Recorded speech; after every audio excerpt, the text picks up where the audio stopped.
السلام علیکم ورحمۃ اللہ وبرکاتہ۔ ناظرین، آج 4 اپریل 2026 ہے۔ ہم آپ کے ساتھ دو بڑی اہم خبریں شیئر کر رہے تھے۔ اسی درمیان ایک اور بڑی غمناک خبر موصول ہوئی ہے۔ آل انڈیا ملی کونسل کے صدر حضرت مولانا حکیم عبداللہ مغیثی کا ابھی کچھ دیر پہلے 10:30 بجے کے قریب انتقال ہو گیا ہے۔ انا للہ و انا الیہ راجعون۔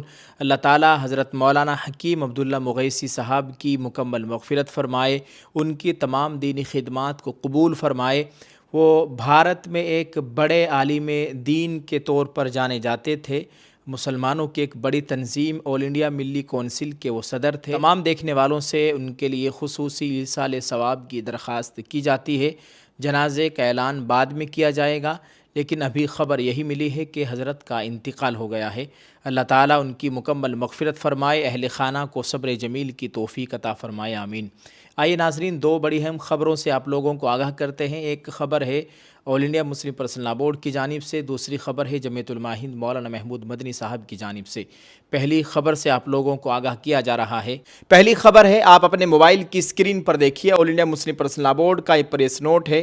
اس میں لکھا ہوا ہے، اتراکھنڈ و گجرات میں منظور یونیفارم سول کوڈ قطعی منظور نہیں۔ آل انڈیا مسلم پرسنل لا بورڈ، نئی دہلی، 3 اپریل 2026۔ گجرات قانون ساز اسمبلی کی جانب سے منظور کیے گئے نام نہاد یونیفارم سول کوڈ یعنی UCC بل پر جو اس وقت گورنر کی منظوری کا منتظر ہے، ملک کے محب وطن شہریوں کو بجا طور پر شدید آئینی، قانونی اور جمہوری تحفظات ہیں۔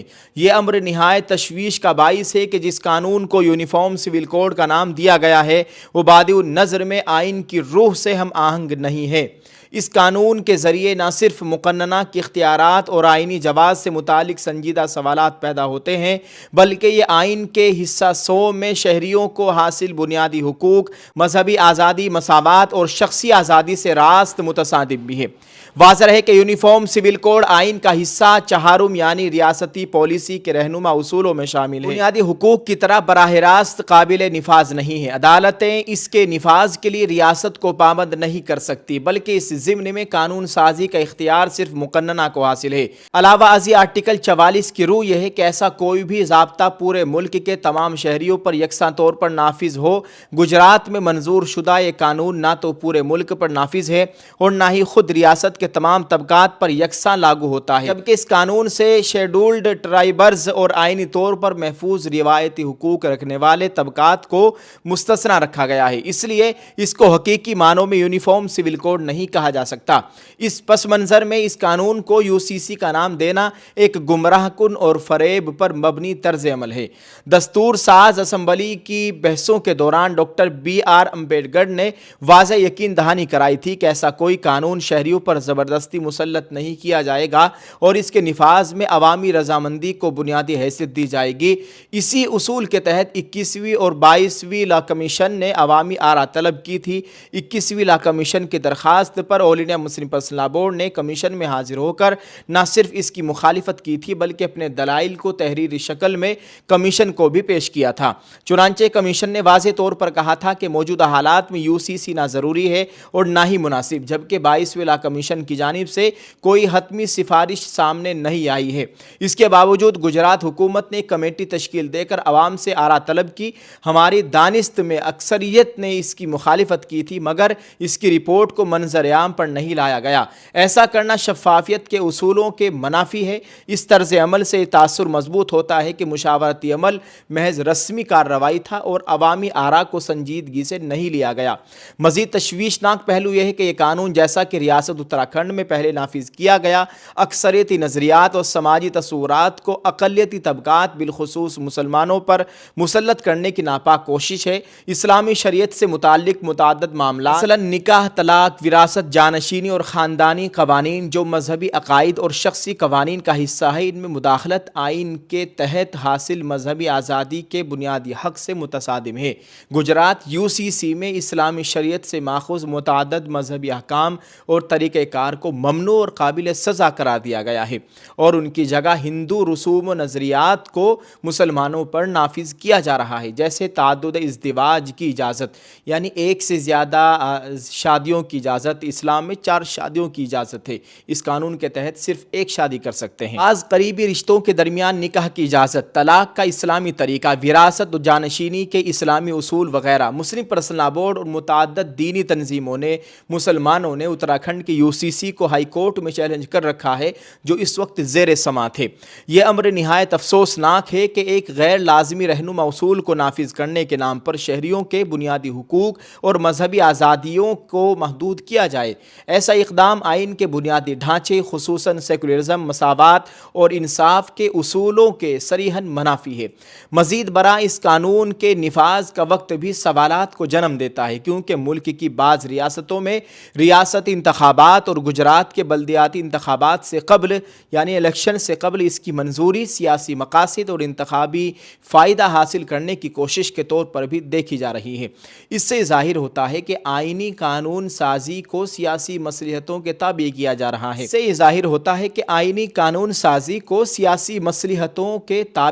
رہا ہے۔ آل انڈیا مسلم پرسنل لا بورڈ اور مسلمانوں کی دینی و ملی تنظیمیں مطالبہ کرتی ہے کہ اتراکھنڈ اور گجرات میں UCC کے نفاذ کو فوری طور پر روک دیا جائے، انہیں مکمل آئینی جانچ کے عمل سے گزارا جائے اور آئلی قوانین میں کسی بھی ممکنہ اصلاح کو آئینی تحفظات، اسٹیک ہولڈرز سے وسیع تر مشاورت اور قانونی تقاضوں کے مطابق ہی آگے بڑھایا جانا چاہیے۔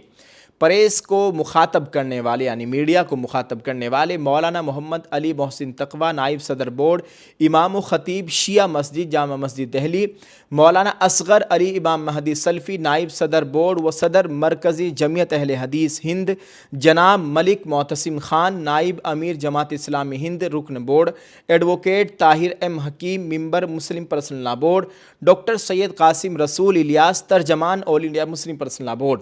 ناظرین، آپ اس خبر کے تعلق سے کیا کہیں گے؟ ویڈیو کے کمنٹ میں اپنی رائے ضرور پیش کریں، اس کو شیئر کرتے جائیں۔ ایک اور خبر سے آپ لوگوں کو آگاہ کرتے ہیں۔ جمعیت کا پریس نوٹ آپ اپنے موبائل کی اسکرین پر دیکھیے، یہ جمعیت علماء ہند مولانا محمود مدنی صاحب کی جانب سے جاری ہوا ہے۔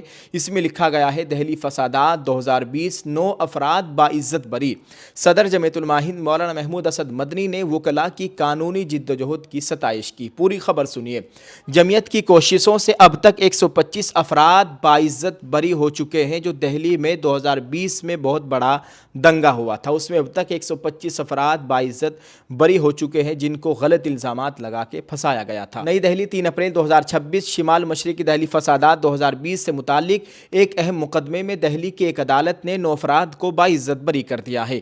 30 مارچ کو ایڈیشنل سیشن جج جسٹس پروین سنگھ نے اپنے فیصلے میں واضح کیا کہ استغاثہ کا مقدمہ چند کلیدی گواہوں کے بیانات پر قائم تھا، لیکن ان بیانات میں وقت، مقام اور ملزموں کی شناخت کے حوالے سے نمایاں تضادات پائے گئے، جس کی بنیاد پر تمام ملزمان کو شک کا فائدہ دیتے ہوئے بری کیا جاتا ہے۔ عدالت نے یہ بھی مشاہدہ کیا کہ بعض گواہوں نے انووا کرسٹا گاڑی پر حملے اور رائل موٹرز کی دکان کو نظر آتش کیے جانے کے واقعے کے مقام، وقت اور اپنی موجودگی کے بارے میں متضاد بلکہ بعض مقامات پر گمراہ کن بیانات دیے۔ فاضل جج نے یہاں تک کہا کہ بعض گواہوں نے ان معاملات میں جھوٹی شہادت دی، یعنی جھوٹی گواہی دی۔